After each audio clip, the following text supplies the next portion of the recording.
Lucifer என்ற சாத்தான், Lucifer என்றவன் பிசாசு, அவனை கத்த தள்ளினான். அவனை பிசாசாய் மாறி போனான்.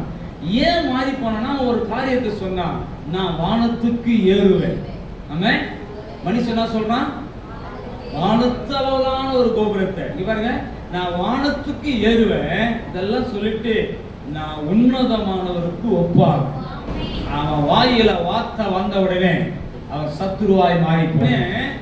வானத்துல உன்னதமானவர் வச்சிருக்கிறார். ஆமென். அல்லேலூயா. உன்னதமான வீற்றிருக்கிற அவருக்கு போய் ஒப்பாவன். அவனுக்குள்ள ஒரு பெருமை வந்தது. ஆண்டவனுக்கு என்ன பண்ணிட்டான், அவன் தள்ளினான். அல்லேலூயா.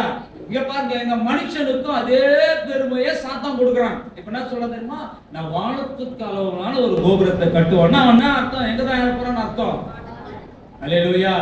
நான் உங்களை பார்த்து அன்பாய் சொல்றேன், தேவனுடைய பிள்ளைகள, நீங்க எந்த உயரத்துல கர்த்தர் உங்களை உயர்த்தி வச்சார்னா, உங்க வேலை ஸ்தலங்கள்ல, படிப்புல, வசதியில, நல்ல சரீரத்துல, உங்களுக்கு உயர்வுகளை கர்த்தர் கொடுக்க கொடுக்க கொடுக்க கொடுக்க உங்களுக்குள்ள பெருமை வரவே கூடாது. அப்பெல்லாம் தேவ சமூகத்தை சொல்லுங்க, அவர் பெருகவும் நாங்க சிறுகிறோம். அல்லேலூயா.